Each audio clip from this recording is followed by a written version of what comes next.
Next જે trade છે એ તમને કોફોર્જમાંથી જોવા મળશે. કોફોર્જ આપણે લાસ્ટ ટાઈમ પણ ડિસ્કસ કર્યો હતો.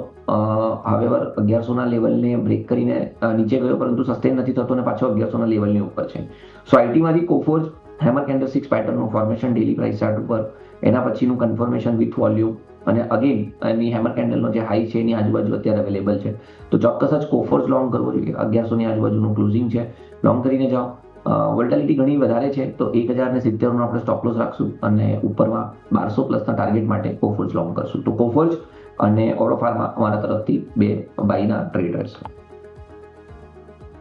તો ઓરો ફાર્મા અને કોફોર્જ બંનેના લેવલ્સ તમારા સ્ક્રીન પર અત્યારે ફિલહાલ નજર રાખો. આ જે રેકમેન્ડેશન તરીકે તમે ફાર્મા અને આઈટી જે સરને અત્યારે ફિલહાલ પસંદ છે બંનેને ધ્યાન પર રાખી શકો છો. તો આજના બે રેકમેન્ડેશન્સ છે કિરણ સર તરફથી. એક છે કોફોર્જ 1200 ટાર્ગેટ 1100 આસપાસના સ્ટોપ લોસ સાથે, અને સાથે સાથે તમને ઓરો ફાર્મામાં 1350 ટાર્ગેટ 1240ના સ્ટોપ લોસ. તો આ બે રેકમેન્ડેશન્સ આજે કિરણ સર તરફથી બંને પર ફોકસ કરો.